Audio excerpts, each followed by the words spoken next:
Was Elizabeth a virgin? Everyone wants to know that. Do you really want to know the answer? Was Elizabeth married? Really? Like, people actually type that question on Google? What are the most famous speeches of Elizabeth I? Oh, I have good ones for you. Ones that you will never guess. Hello everyone, I'm Dr. Estelle Paranque and I'm an expert on Elizabeth I. And this is my channel, ElleHistory, where I focus mostly on women's history, but not only. I look at what if history, I look at history police videos where I review historical shows and movies. I have a true obsession, I think I'm going to say it that way, with Elizabeth I. I've had that obsession since I was 17. I was absolutely amazed with the fact that a woman could rule for over 44 years, I think. Actually, no. In the 16th century, on her own, without being the wife of a king.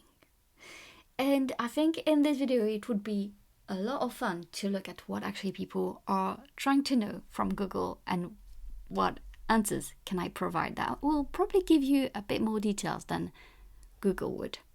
I'm pretty sure that is true. All right. Did Elizabeth I have a child? So there's a lot of rumors, about the fact that when she went on progresses, which meant then she went, on tour almost in England, and she visited different cities in England, and that it was a way for her to kind of hide a pregnancy or even hide childbirth, which makes no sense at all, and which would have never been possible. So no, Elizabeth never had a child. So let me tell you what we know about Elizabeth and that part of her health and of her personal life. We know that Elizabeth never had a child. We have doctors' reports of her well-being as a woman that said that everything was working. But what's very interesting in that is these doctors' reports, these doctors, their patron was Robert Dudley. Here I think that something happened here where the truth was a bit concealed. Not the truth about her having children, the truth about her being a virgin. And that's one of the biggest questions. Was Elizabeth a virgin? What do I think? I think that Elizabeth was not a virgin. What did she say? Yes, I know, it sounds crazy, but it's my belief, and I'm going to tell you why. I think that there are too many reports and rumors about her and Dudley seeing each other at night. And it's not just people who didn't like Elizabeth, it's even people who really liked her. And I think that the fact that he left the bedroom at 5 a.m., a private bedchamber, meant that it was really unlikely that they just spent the whole night playing chess or playing cards. The fact that some of the ladies in waiting were paid considerable sum of money could also imply that they had a secret to keep.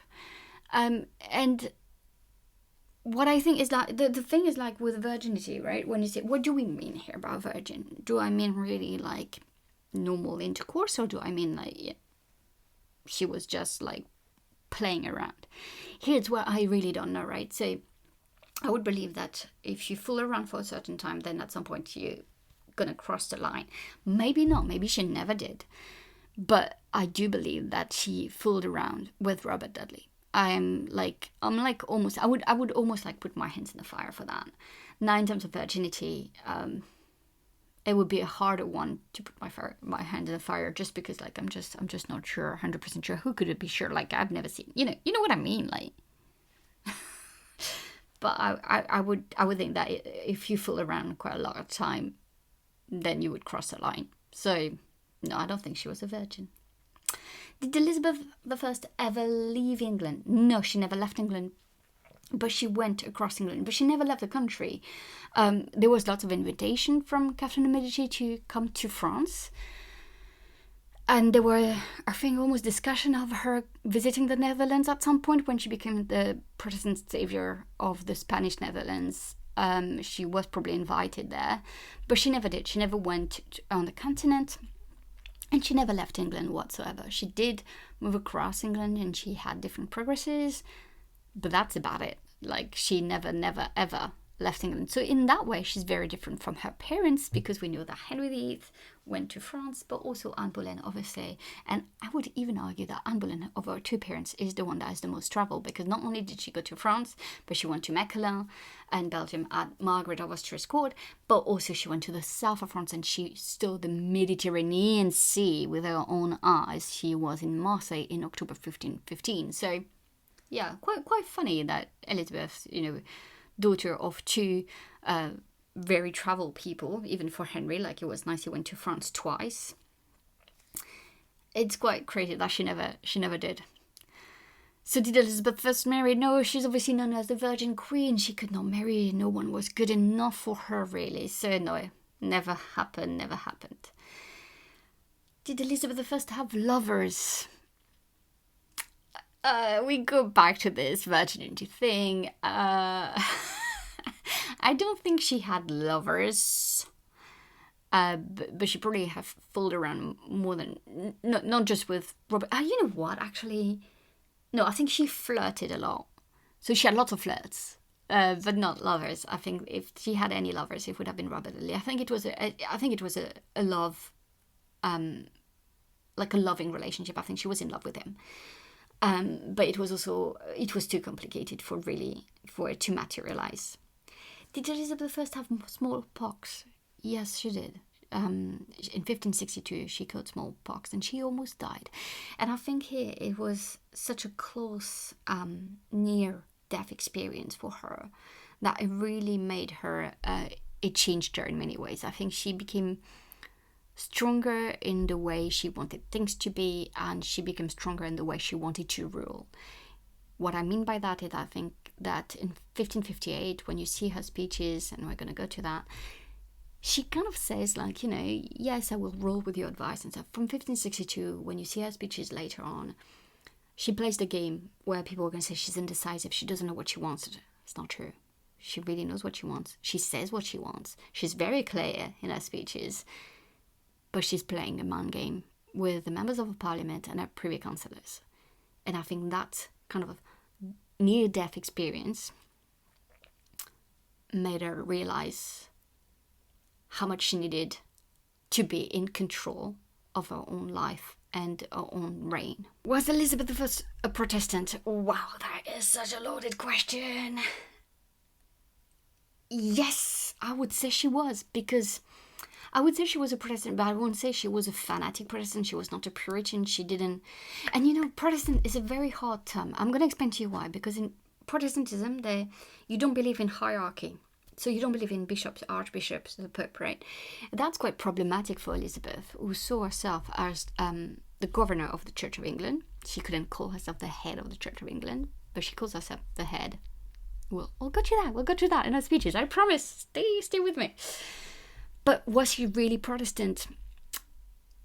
Yes, she was, in terms of, but I think she was a Protestant that was happy with compromises with England, especially before 1570. Now I'm not gonna lie, like after 1570, where she's excommunicated from by the Pope, and very interesting that didn't happen before. But once she's excommunicated in 1570, yes, the regime is taking stronger, but it's not just her, it's mostly the men around her who want to take England to a stronger Protestant state.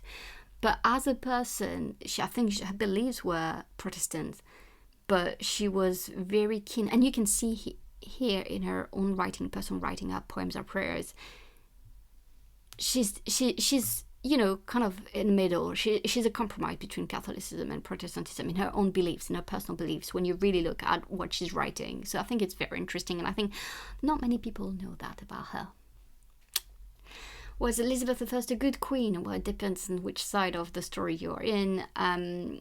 Is there any really good ruler, really? I think when you rule, you have to make decisions, you have to make compromises, and sometimes you have people in your government that are making decisions that are going to be very unpopular. And I think that's what happened for Elizabeth.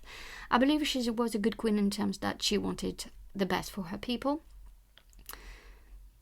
But doesn't mean that she was perfect? Absolutely not. Doesn't mean that she never made any mistakes? Absolutely not. So, you know. Was Elizabeth I illegitimate? It depends again on which side of the story you're looking at.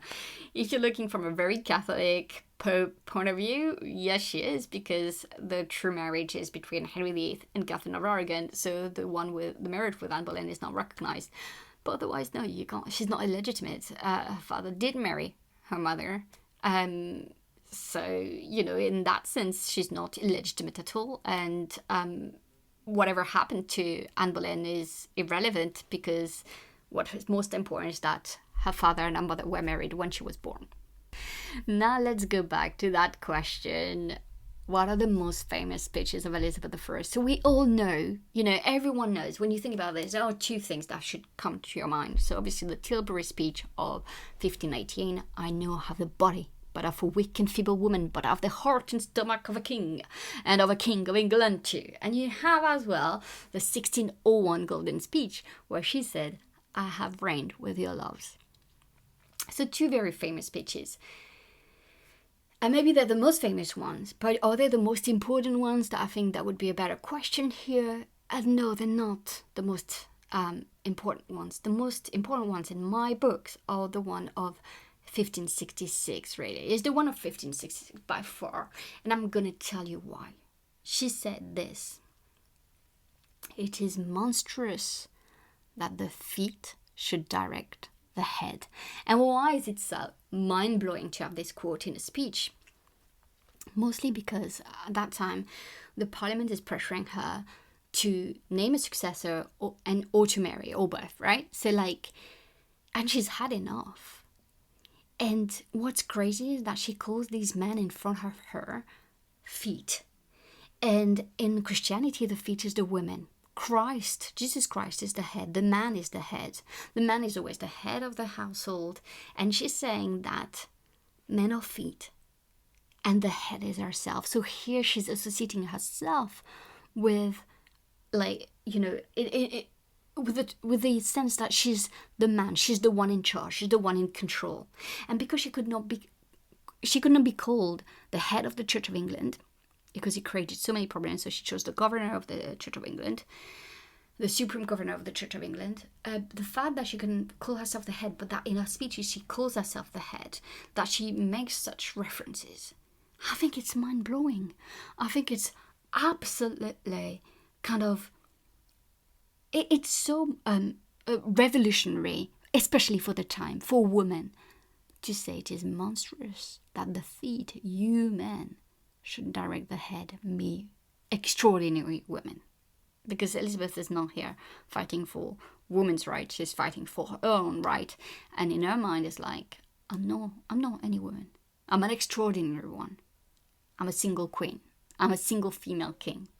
If you're interested to know more about Elizabeth I's speeches, let me know if you would like me to do a full video on them, because I've studied them for years and I have lots of things to say, and I'm sure there's lots of things that you don't know about them.